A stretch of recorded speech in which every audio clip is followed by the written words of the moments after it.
नमस्कार, आप देख रहे हैं खबर झारखंड और मैं हूं आपके साथ राजेश कुमार।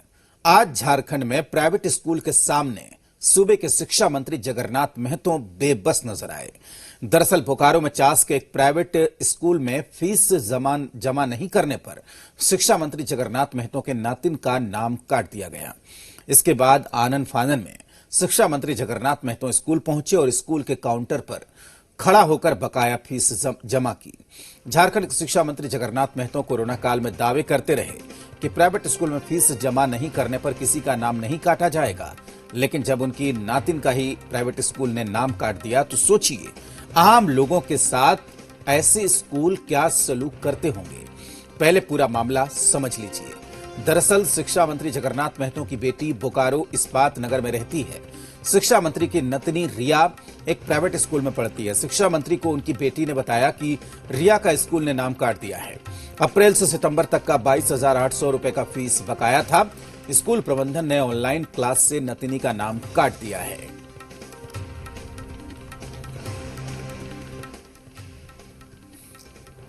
तो उनको मन में लगा कि मेरे बात तो लोग मैंने केयर नहीं किए। खुद आज उनको मन में लगा कि हम जाके स्कूल में फीस जमा करेंगे और जमा किए। काउंटर में खड़ा होकर फीस जमा किए। ये अपना फीस में बच्चों को अच्छा से पढ़ा। अगर ऐसा हुआ है तो निश्चित तौर पर उस विद्यालय के प्रबंधन पर कार्रवाई होगी और साथ ही साथ भारतीय जनता पार्टी के टीका टिप्पणी को हम लोग गंभीरता से इसलिए नहीं लेते कि हर मामले में भारतीय जनता पार्टी की ओछी राजनीति हमको लगता है कि ये अच्छी बात नहीं है। शिक्षा मंत्री जगरनाथ महतो की नतिनी का स्कूल से नाम काटे जाने पर अब सियासत भी शुरू हो गई है। बीजेपी ने राज्य सरकार पर निशाना साधा। बीजेपी प्रवक्ता प्रतुल शाहदेव ने कहा कि शिक्षा मंत्री की नातिनी का स्कूल से नाम काटा जाना सिस्टम की असलियत को दिखाता है। इधर कांग्रेस पूरे मामले पर सरकार का बचाव करती नजर आई। हालांकि शिक्षा मंत्री के नतिनी का स्कूल नाम काटने के मुद्दे को गंभीर बता रहा है और बीजेपी को राजनीति न करने की नसीहत दे रही है।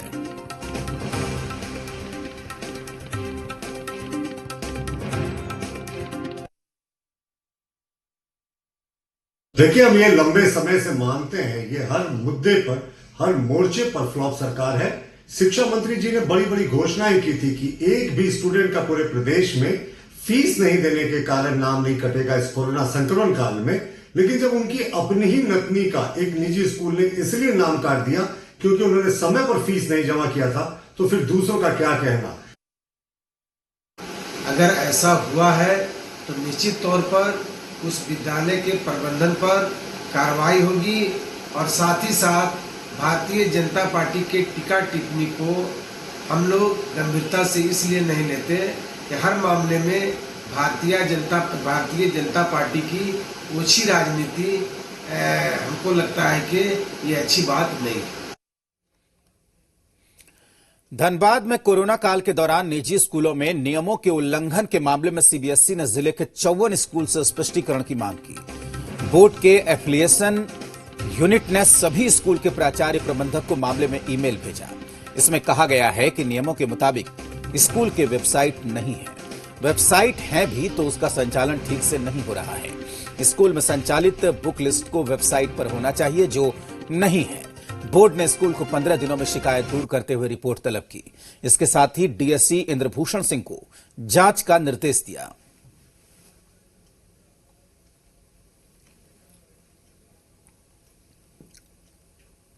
का मेन उद्देश्य है कि वो चाह रहे हैं कि फिर भी कोरोना काल में जबकि विभाग का आदेश निकल चुका है कि मात्र आपको ट्यूशन फी लेना है, उतना ही जो है लेकिन वो लेने का मानने को तैयार नहीं है, अथवा आंख में धूल झोंक करके वे सारा चीज जो कोरोना से पहले वाला जो उनका जो लेते थे स्टूडेंट से, वो सारा जो है पावना लेने का प्रयास कर रहे हैं।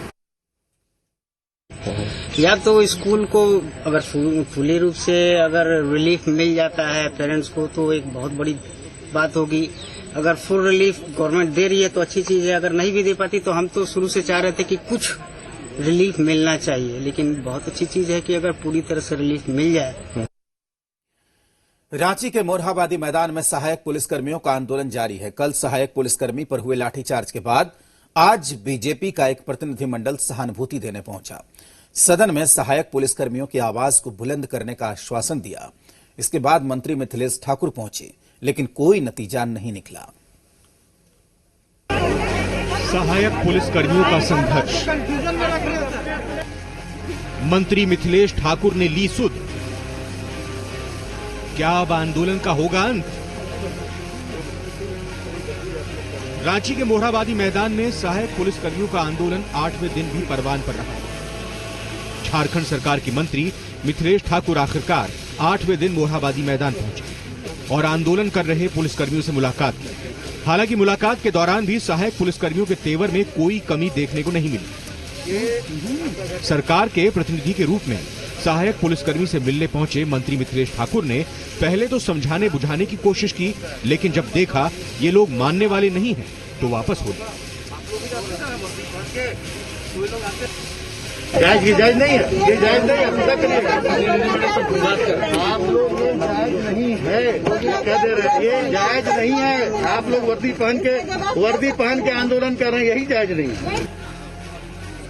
इधर मंत्री मिथिलेश ठाकुर पहुंचे तो इससे पहले बीजेपी विधायकों का एक प्रतिनिधिमंडल ने सहायक पुलिसकर्मियों से मुलाकात की। बीजेपी ने भरोसा दिलाया कि उनकी मांगों को सदन में उठाएंगे। हम लोगों का एज ए जनप्रतिनिधि ये कर्तव्य बनता है कि उनकी बातों को समझे। दुर्भाग्य की बात यह है कि सरकार की तरफ से कोई भी जनप्रतिनिधि आज तक यहाँ नहीं पहुंचा है, जो उनको पहुंचना चाहिए था, क्योंकि सत्ता में वो हैं।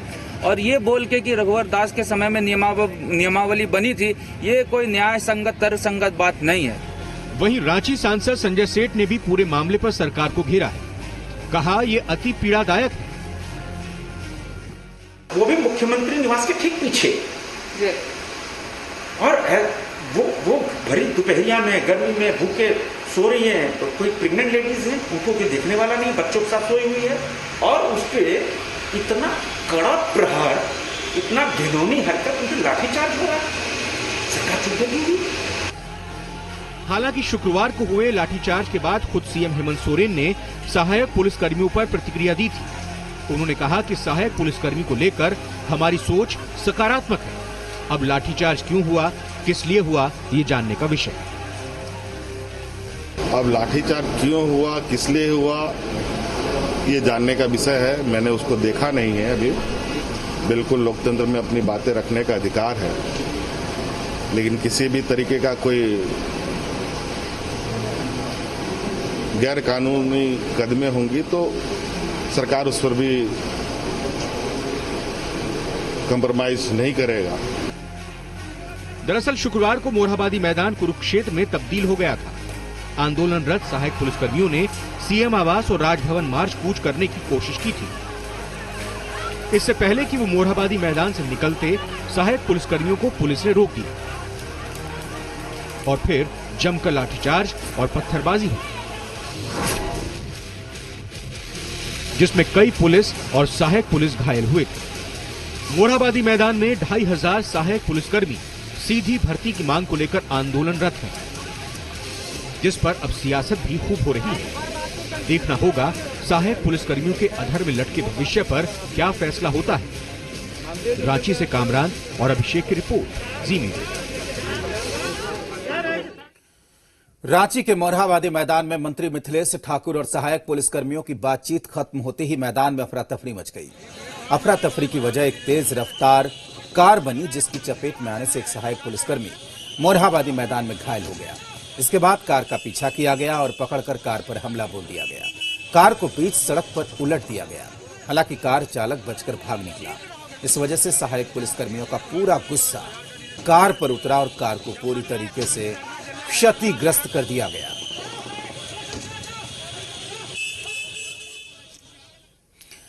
धनबाद स्टेशन के प्लेटफॉर्म नंबर 1 पर आज 18 विभिन्न कैटेगरी के रेल कर्मचारियों ने केंद्र सरकार के खिलाफ प्रदर्शन किया। यूनियन के नेताओं ने कहा कि केंद्र सरकार की गलत नीतियों और सत्ताधारी यूनियन के द्वारा लगातार केंद्र सरकार, छात्र, मजदूर, व्यापारी, किसान और कर्मचारी विरोधी काम किया जा रहा है, जो किसी भी सूरत में बर्दाश्त नहीं किया जाएगा।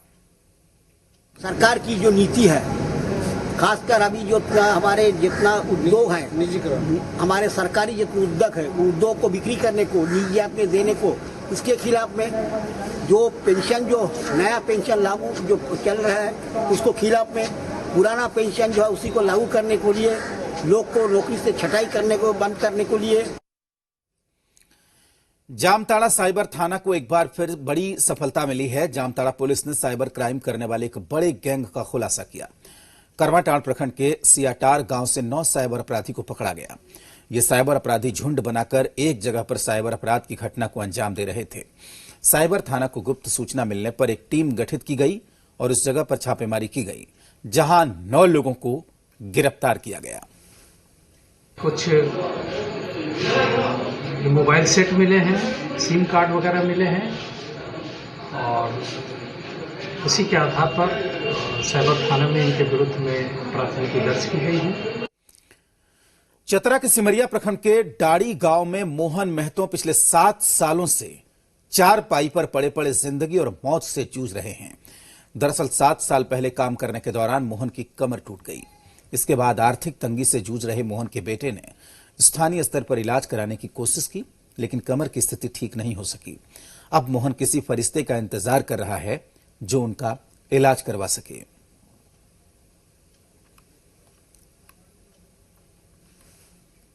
लेबर कुली ने काम करने जा रहे हैं, तब मशीन है से गिर गया था कमर में, कमर टूट गया है, पैसा के चलते से इलाज नहीं कर पाते हैं। तब कुछ सरकार से हम मांग रहे हैं कि कुछ मदद करिए, बेस हो जाएगा तो और अच्छा है इलाज करने के लिए। ये मेरे पापा जी हैं जो कि मिक्सचर मशीन में काम करने के लिए जा रहे थे। छत से जो मिक्सचर मशीन गिर गया, जो कि कमर टूट गया। कमर टूटने के कारण से ये चलने फिरने से असमर्थ है। तो ये हम लोग सरकार से ये चाहते हैं कि कुछ मदद हो जाए जो कि हम लोग इलाज करवा पाए। कल जाके उनके घर में देख लेंगे उनकी क्या स्थिति है, क्या आवश्यकता है। अगर उनको और बेहतर इलाज कराने के लिए रांची ले जाना होगा तो हम रांची में इलाज करा देंगे, कहीं कोई दिक्कत नहीं, हम सहयोग करेंगे। पश्चिमी सिंहभूम जिले के मंझारी के दुबिला जंगल में एक हाथी की तस्करों ने हत्या कर दी। हाथी दांत के तस्करों ने करंट लगाकर हाथी को मार दिया और हाथी दांत काटकर ले गए। चाईबासा के डीएफओ सत्यम कुमार वन कर्मियों के साथ घटनास्थल पहुंचे और पहुंचकर मामले की जांच कर रहे हैं। दुबिला क्षेत्र ओडिशा की सीमा से सटा हुआ है।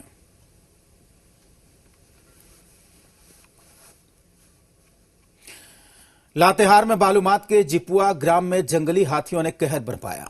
बीती रात करीब बालूमाथ के मुरपा पंचायत में जंगली हाथी घुस आए। जिपुआ ग्राम में एक जंगली हाथी ने कई घरों को तोड़ दिया और घर में रखे अनाज को चट कर गए। इससे ग्रामीणों में दहशत है। ग्रामीण जंगली सामूहिक रूप से मसाल जलाकर, ढोल बजाकर और गाड़ियों की लाइट जलाकर हाथी को भगाने की कोशिश कर रहे हैं।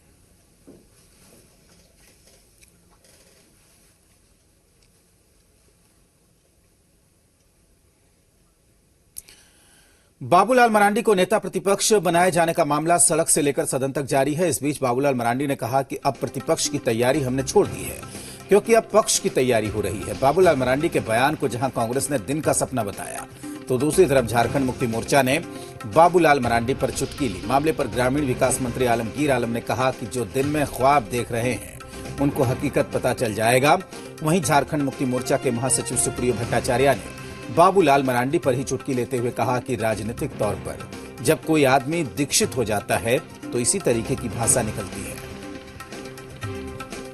अरे अभी पक्ष की तैयारी कर रहे हैं, प्रतिपक्ष की तैयारी हमने छोड़ दिया, उसको जो करना है करे उस पर, ठीक है। अरे अभी पक्ष की तैयारी कर रहे हैं, प्रतिपक्ष की तैयारी हमने छोड़ दिया, उसको जो करना है करे उस पर, ठीक है। हम लोग बांग्ला में कहावत है, सिंग भेंगे बाछुरे दोले, मतलब जो गाय होती है चाहे बैल होता है वो अपना सिंग तोड़ लेता है और जो बछड़ा है उसके पाले में शामिल हो जाता है। तो आप भी तो वैसे ही काम किए ना, अपना सिंग तोड़ लिए। जो भाजपा के खिलाफ आप सिंग लगा के लड़ते थे पिछले कई वर्षों से, उसको तोड़ के आप नए नए भाजपाई बन गए। ये तो बोलने के लिए कोई भी नेता इस बात को रखते हैं और जहां तक बाबूलाल मरांडी जी बोले कि नेता प्रतिपक्ष का लिए हम नहीं सोच रहे हैं, आप पक्ष विपक्ष के लिए सोच रहे हैं। अभी हमारे यहाँ 2 बाई इलेक्शन है, दुमका और बेरमो। बहुत जल्द इसका नतीजा भी आने वाला है, वोटिंग भी होगा, नतीजा भी आएगा। जो दिन का दिवा सपना जो देखते हैं निश्चित तौर पर टूटेगी।